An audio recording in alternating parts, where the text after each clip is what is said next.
गुरु चरित्र अध्याय 6।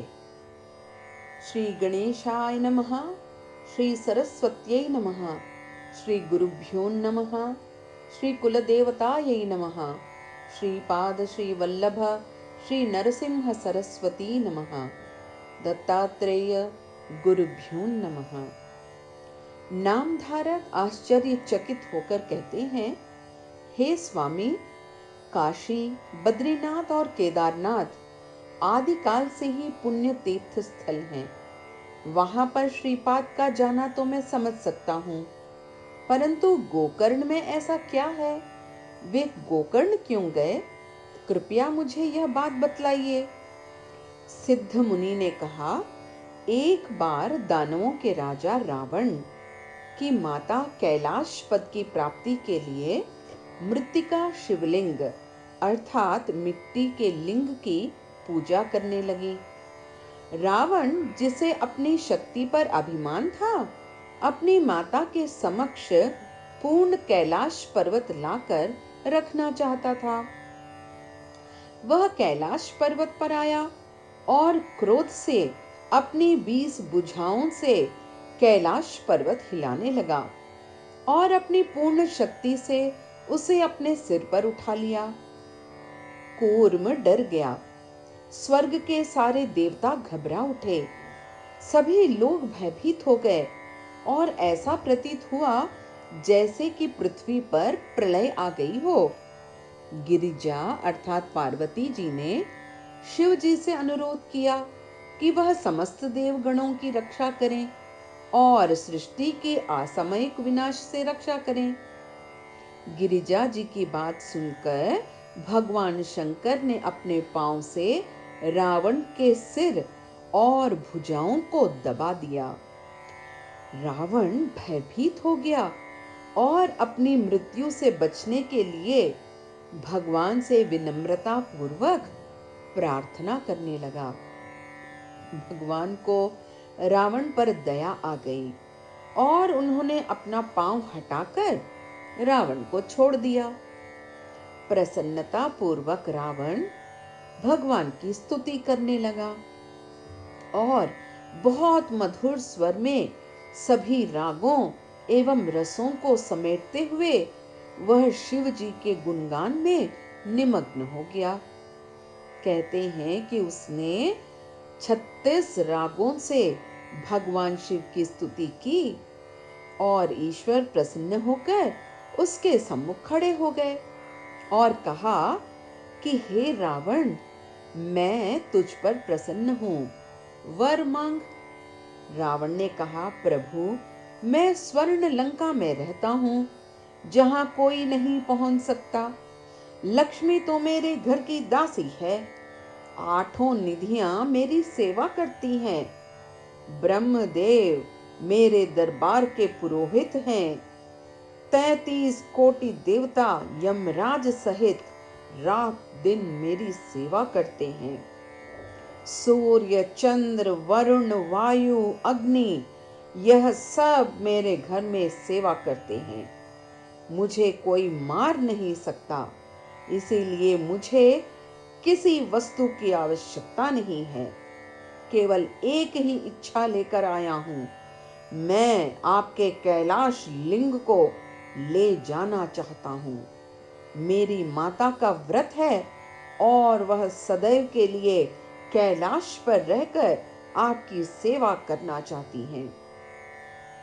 प्रभु, यदि आप मुझे कोई वरदान प्रदान करना चाहते हैं तो केवल एक ही वर दीजिए कि मैं कैलाश पर्वत को आपके सहित लंका ले जा सकूं। भगवान शंकर ने कहा, रावण, तुम या तुम्हारी माता जी कैलाश को लेकर क्या करोगे? मैं तुम्हें अपना आत्मलिंग, जो कि कैलाश से श्रेष्ठ है, दे दूंगा। इसकी जो भी एक चित्त होकर पूजा करेगा वह मेरे स्वरूप में मिल जाएगा और ईश्वर बन जाएगा। उसकी सारी मनोकामनाएं पूर्ण होंगी। रावण ने प्रसन्नता पूर्वक उसे स्वीकार कर लिया और लंका की ओर रवाना हुआ। नारद ऋषि ने सब कुछ देखा और स्वर्ग में आकर देवताओं को सारा वृत्तांत सुनाया। ब्रह्मा जी, विष्णु भगवान और नारद अति चिंतित अवस्था में शंकर जी के पास आए और उनसे पूछने लगे कि आपने इतना शक्तिशाली आत्मलिंग रावण जैसे महाक्रूर दैत्य को क्यों दिया?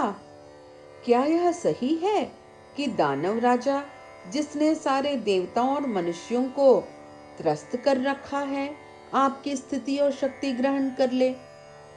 भगवान शंकर ने कहा, मैं उसके मधुर गीत और भक्ति से इतना प्रसन्न हुआ कि मैं स्वयं को ही भूल गया और मैंने अपना आत्मलिंग दे दिया। परंतु अभी वह ज्यादा दूर नहीं पहुंचा होगा और उससे लिंग वापस लेने का कोई उपाय ढूंढ लेना चाहिए। यह कहते हुए शंकर जी ने नारद ऋषि और गणेश जी से अनुरोध किया कि वह कोई उपाय ढूंढे। नारद जी एक ही क्षण में रावण के पास पहुंचे और कहने लगे, अरे रावण, तुम कहां से आ रहे हो और कहां जा रहे हो? रावण ने कहा, मैंने शिव जी को प्रसन्न करके उनसे आत्मलिंग प्राप्त कर लिया है और अब मैं इसे लंका ले जा रहा हूं। ऐसा कहते हुए उन्होंने नारद जी को आत्मलिंग दिखाया। नारद ने लिंग के महात्म्य का वर्णन करते हुए कहा, ओ रावण, ध्यान से सुनो। एक बार एक भयंकर जानवर जंगल की सभी भैंसों को मारने लगा। उसके सिर पर 3 सींग थे। अंत में इसका ब्रह्मा, विष्णु और महेश ने शिकार किया और तीनों ने एक एक सींग ले लिया और उसे अपना आत्मलिंग बना लिया। यही वह शिव का प्राणलिंग है। जो इसकी पूजा करेगा वह ईश्वर स्वरूप होगा। यह लिंग जिस स्थान पर होगा वही कैलाश भुवन होगा। अभी मैं और भी बहुत सी बातें बताऊंगा। इस पर रावण ने टोकते हुए कहा, मैं अभी जल्दी में हूं। मेरे पास इसका गुणगान सुनने का समय नहीं है। मुझे शीघ्र ही लंका पहुंचना है। इस पर नारद ने कहा, परंतु अब तो ब्राह्मण के लिए संध्या उपासना का समय है। संध्या लोप करके आगे नहीं जाना चाहिए। यह कहकर नारद जी अति प्रसन्न हुए और सोचने लगे कि उन्हें रावण को रोकने का इतना अच्छा बहाना मिल गया। इतने में गणेश जी ब्रह्मचारी कुमार के वेश में वहां पहुंचे। रावण ने उसका हाथ पकड़कर कड़े स्वर में पूछा, तुम कौन हो? तुम कहां जा रहे हो? गणेश ने कहा, मैं उमा और शंकर का पुत्र हूं। मुझे तुमसे भय लग रहा है। कृपया मेरा हाथ छोड़ दो। रावण ने कहा, तुम थोड़ी देर लिंग को पकड़ लो। मैं संध्या करके जल्दी आता हूं। फिर तुम मेरे साथ स्वर्ण नगरी लंका में प्रसन्नता पूर्वक रहना। ब्रह्मचारी वेश में गणेश जी ने कहा, लंका में तो राक्षस रहते हैं। वह तो दानव नगरी है। मैं वहां नहीं जाऊंगा। वैसे भी यह लिंग बहुत भारी है। मैं बालक इसे कैसे संभालूंगा? मुझे छोड़ दो और जाने दो। लंका नाथ ने बहुत ही अनुनय विनय करके श्री गणेश जी के हाथ में लिंग रख दिया और पास ही समुद्र के तट पर संध्या करने को चल पड़े। गणेश जी ने कहा कि यदि वह लिंग मेरे हाथ में भारी हो जाएगा तो मैं उसे शीघ्र ही भूमि पर रख दूंगा। पहले मैं तुम्हें 3 बार पुकारूंगा। तुम्हारे उठने में देरी हुई तो मैं लिंग पृथ्वी पर रख दूंगा। जैसे ही रावण संध्या के लिए गए, गणेश जी ने उसे 3 बार पुकारा। और जब वह नहीं आया तो भगवान विष्णु का स्मरण करके शिवलिंग को भूमि पर रख दिया। सभी देवता गण आकाश से अपनी योजना की सफलता पूर्वक पूर्ति देखकर प्रसन्न हुए और हर्ष उल्लास से भर गए। रावण जब संध्या करके लौटा तो लिंग को भूमि पर देख अत्यंत व्याकुल हो गया। उसने क्रोध से गणेश जी की खूब पिटाई की और अपनी पूर्ण शक्ति से लिंग को उठाने की चेष्टा की, परंतु लिंग अपने स्थान से टस से मस नहीं हुआ। उसने अपने पूर्ण बल से उसे उठाने की चेष्टा की, इसीलिए उसे महाबलेश्वर लिंग कहा जाता है। उस लिंग का आकार गाय के कान जैसा है, इसीलिए जिस स्थान पर वह स्थापित है उसे गोकर्ण कहते हैं। यह स्थान कैलाश के समान ही पावन है। यहाँ पर भगवान शंकर का अपने सभी देवताओं के साथ वास है। यह स्थान बहुत प्रसिद्ध है और इसकी महिमा अनुपम है। यहाँ पर आध्यात्मिक जिज्ञासुओं का तांता लगा रहता है। देवता और मनुष्यों की सभी मनोकामनाएं यहाँ पर भगवान शंकर की कृपा से पूर्ण होती हैं। इस स्थान की महिमा का वर्णन एक प्राचीन कथा से होता है। एक बार कल्मषपाद नामक राजा को वशिष्ठ ऋषि द्वारा दिए गए श्राप के कारण एक ब्रह्म राक्षस बनना पड़ा। एक बार उस ब्रह्म राक्षस ने वन में एक ब्राह्मण का भक्षण कर लिया। इस पर ब्राह्मणी ने अत्यंत कुपित होकर उस राक्षस को श्राप दिया, हे दुरात्मा राक्षस, तू 12 वर्ष पश्चात राजा होगा। लेकिन एक बात याद रख कि जब भी तू अपनी स्त्री के साथ रममाण होगा, तेरे प्राण चले जाएंगे, क्योंकि तूने मुझे मेरे जीवन साथी से क्रूरतापूर्ण अलग किया है। इस तरह राक्षस योनि के 12 वर्ष पूरे कर वह फिर से राजा बना और अपनी नगरी को वापस लौटा। जब रानी उसे अत्यंत प्रेम पूर्वक मिली तो राजा ने ब्राह्मणी के श्राप की सारी बातें रानी को सुना दी। यह सुनकर रानी दमयंती को बड़ा दुख हुआ। इतने वर्ष पति से अलग रहने पर जब वह वापस लौटा तो उनका मिलन ब्राह्मणी के शाप के कारण असंभव सा हो गया था। इस श्राप से मुक्ति पाने की इच्छा से दोनों पति पत्नी तीर्थ यात्रा पर निकल पड़े। अनेकों तीर्थों पर घूमते घूमते मिथिला नगरी में उनकी भेंट गौतम ऋषि से हुई। गौतम ऋषि को राजा ने विस्तार पूर्वक अपनी व्यथा सुनाई और अपने श्राप की कथा और ब्रह्म हत्या की घटना का भी वर्णन किया। ऋषि को राजा पर दया आ गई और उसने कहा, राजन, जब गोकर्ण जैसा पाप नाशक तीर्थ स्थल मौजूद है तो तुम क्यों डरते हो? यहाँ पर ब्राह्म हत्या जैसा पाप भी तुम्हारा कुछ नहीं बिगाड़ सकता। गोकर्ण के स्मरण मात्र से ही पापों का नाश हो जाता है। इस क्षेत्र में मृत्युंजय भगवान सदाशिव सदा निवास करते हैं। कैलाश पर्वत की ही तरह गोकर्ण क्षेत्र भी भगवान शिव का निवास स्थान है। इसके केवल दर्शन मात्र से ही पापों का हरण होता है। यहाँ का जल गंगा के समान पावन है और यहाँ का प्रत्येक पत्थर शिवलिंग है। ऐसा स्थान जो गंगा जल और अनेकों शिवलिंगों से भरा है, वहां पर ऐसा कुछ नहीं है जिसकी प्राप्ति न हो सके।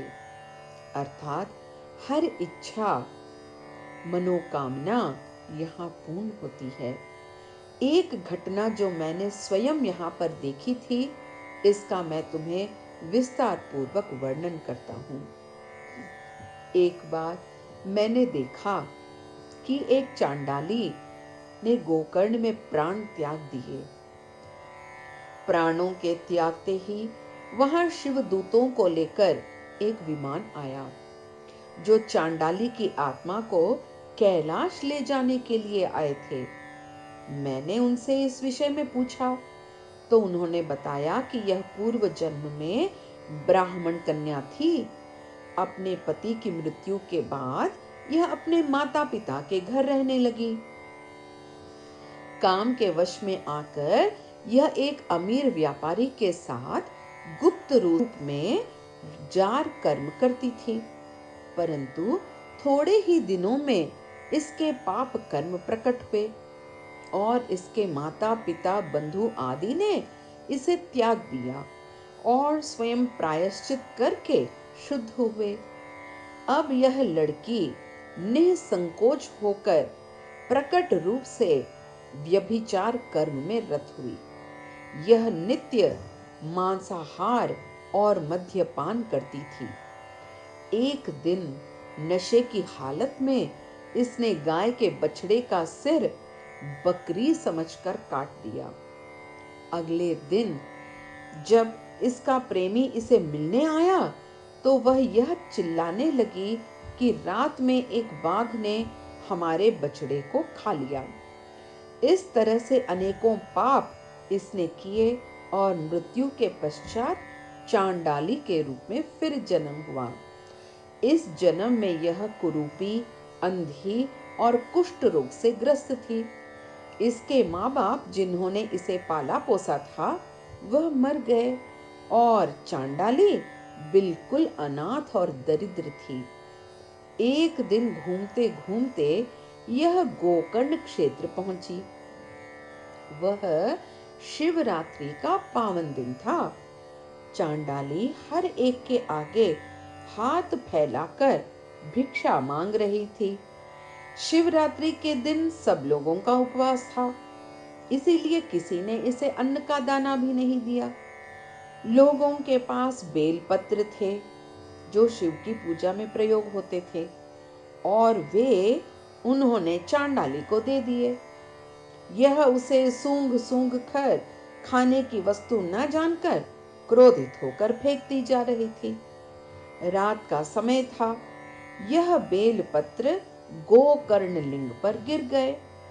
इस प्रकार इस चांडाली के हाथों भगवान शिव का पूजन हुआ और यह भूखी थी, इसीलिए अनजाने में उसने शिवरात्रि का परंपरागत उपवास भी रखा। इस पुण्य के कारण ही विगत शत जन्मों के पापों का निवारण हुआ। इसीलिए हम इसे शिवलोक में ले जाने आए हैं।